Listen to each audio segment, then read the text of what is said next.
Je voudrais justement qu'on regarde les verbaux ou les temps de conjugaison dans cette petite phrase. Jérémie, pour finir, va dire une chose très mirifique et très importante. Il dit, j'ai même été empoisonné, j'ai été insulté, frappé, fragilité et chassé. N'oublions pas que Jérémie vacillait entre la cour royale, la prison et tout ça, le mépris.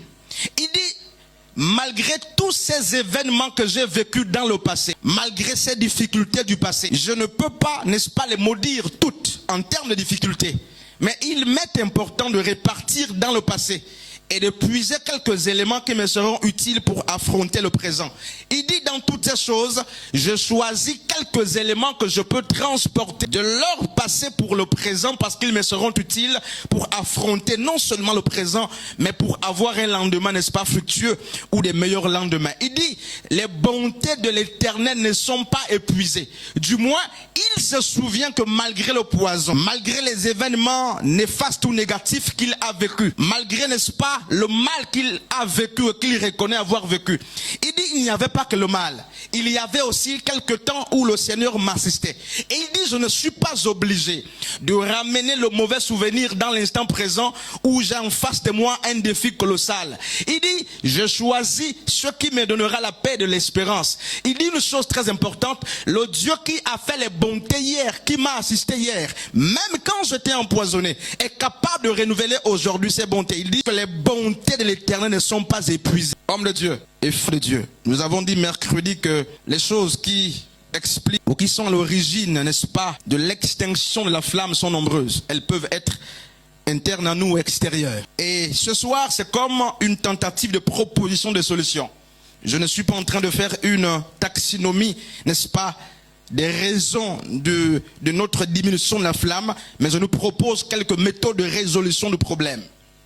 Marthe, Christ lui a dit, pour affronter le problème de ta foi qui se meurt ou qui baisse, souviens-toi, n'est-ce pas, de ce que je te dis hier. Comme quoi, si nous voulons avoir un véritable actif dans l'instant présent pour affronter, n'est-ce pas, les Goliaths qui se lèvent devant nous, ne regardons pas parfois aux enseignements présents. Il faut parfois reculer. Frère, ce que je nous dis aujourd'hui est dans l'instant présent, mais sera utile demain et après-demain. Le problème justement de l'extinction de la flamme, ou si nous voulons du moins, n'est-ce pas, raviver la flamme, il ne faut pas seulement compter dans l'instant présent, ou du moins, il ne faut pas seulement espérer avoir des outils dans l'instant présent. Assez souvent, les outils qui nous sont utiles pour affronter, n'est-ce pas, les obstacles d'aujourd'hui sont dans les enseignements prescrits. Et c'est pourquoi Yeshua disait à Marc, si tu veux affronter, n'est-ce pas, la mort aujourd'hui, puise dans ce que je te dis hier. Ton problème de foi ne sera pas résolu par une nouvelle prédication aujourd'hui ou par un nouvel enseignement. Ce que tu vis aujourd'hui, je l'ai préparé hier en te prêchant, en te disant que si tu crois, tu verras la gloire de Dieu. Cet enseignement t'a servi hier et doit te servir aujourd'hui et il doit te servir même demain. Qu'est-ce que tu es en train de vivre et qui explique, n'est-ce pas, la diminution ou la diminution de ta lumière? Comme les 5 folles présentées dans la parabole, n'est-ce pas, de Matthieu chapitre 25. Elles avaient un véritable problème, n'est-ce pas?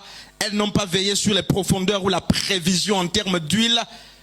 Et la Bible nous apprend qu'elles ont dormi même avec les sages. Mais à la différence que les sages, n'est-ce pas, avaient enfui leur profondeur très loin.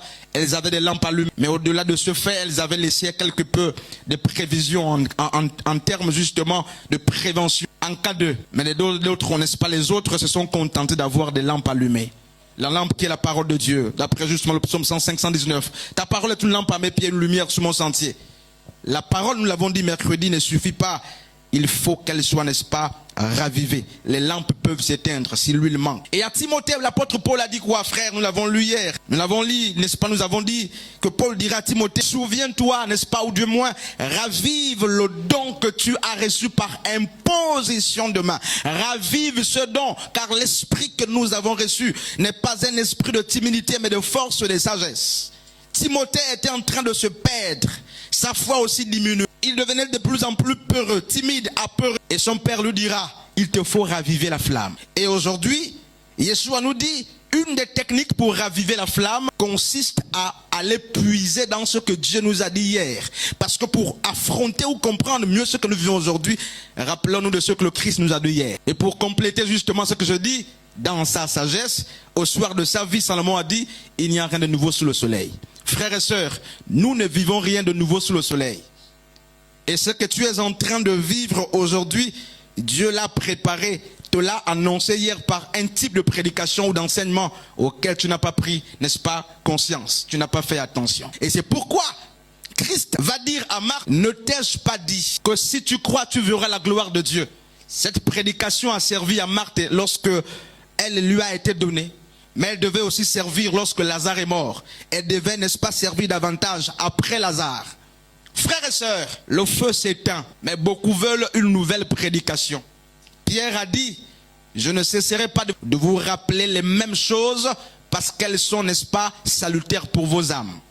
Il faut que l'Église comprenne que les outils qu'il nous faut assez souvent prendre pour affronter, n'est-ce pas, la diminution de la lumière aujourd'hui, résident dans ce que Christ nous a dit hier. Et chacun peut choisir dans son passé les choses qu'il peut amener ou transporter dans son présent. Vous n'êtes pas obligé de transporter ce qui vous a fait pleurer. Jérémie a dit, je laisse le poison, je laisse les calomnies, je choisis de passer dans mon cœur ce qui fait l'espérance. C'est-à-dire ce qui va me réconforter aujourd'hui et qui va me réconforter même demain. Il dit, les bontés de l'Éternel ne sont pas leur terme. Comment veux-tu rallumer le feu qui s'éteint? Je t'ai proposé deux choses. Tu es capable, n'est-ce pas, de choisir dans ton passé les éléments qui peuvent t'aider à affronter, n'est-ce pas, le présent et demain. Mais tu peux aussi, n'est-ce pas, au-delà du fait de répartir le passé, de puiser ce qui te sera utile aujourd'hui, tu peux, n'est-ce pas, te souvenir des enseignements que le Maître t'a donné. Le problème de foi auquel tu es confronté aujourd'hui, il y a une prédication que Christ a donnée hier, mais tu ignorais que c'était pour, n'est-ce pas, que cela soit appliqué aujourd'hui. Et assez souvent, nous cherchons des solutions présentes. Christ propose à Marthe, n'est-ce pas, un demi-tour. Répare dans ce que je te dis hier, si tu veux affronter aujourd'hui. Le feu s'éteint et nous cherchons des mécanismes, n'est-ce pas, de l'instant. Mais Christ propose à Marthe une solution alors que sa foi vacille. Marthe croit même que la résurrection est possible, mais elle sait, elle dit hautement que je crois à la résurrection. Je ne suis pas incrédule, mais je ne crois pas à la résurrection à l'instant présent. Je crois à la résurrection au dernier jour. Frères et sœurs, Jésus lui dit, je suis la résurrection et la vie.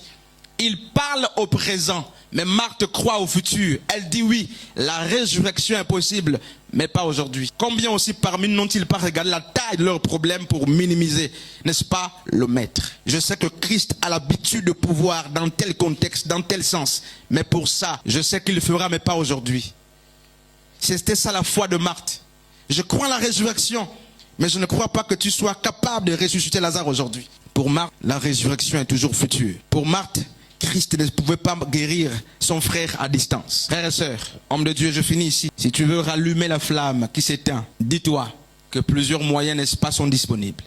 Si tu ne veux pas faire comme Jérémie, qui a choisi de repasser dans son cœur, lorsqu'il passait par des moments difficiles, un élément qui lui était agréable dans le passé, il a vu que Dieu m'a assisté hier.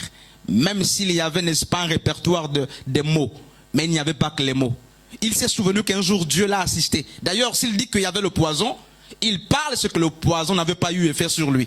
Il dit ce que les bontés de l'Éternel ne sont pas épuisées. Il dit, j'ai choisi de repasser dans mon cœur, parmi tout le film, n'est-ce pas, du passé, que me montre, n'est-ce pas, le présent. J'ai choisi moi-même de transporter depuis le passé jusqu'à ce que j'arrive dans mon contexte présent, les choses qui feront la joie de mon âme. Mais toi, tu es libre de choisir ce que tu mettras dans ton cœur dans l'instant présent pour affronter, n'est-ce pas, les Goliaths ou les Zorobabel qui se lèvent. Jérémie a choisi de repasser ce qui fait l'espérance.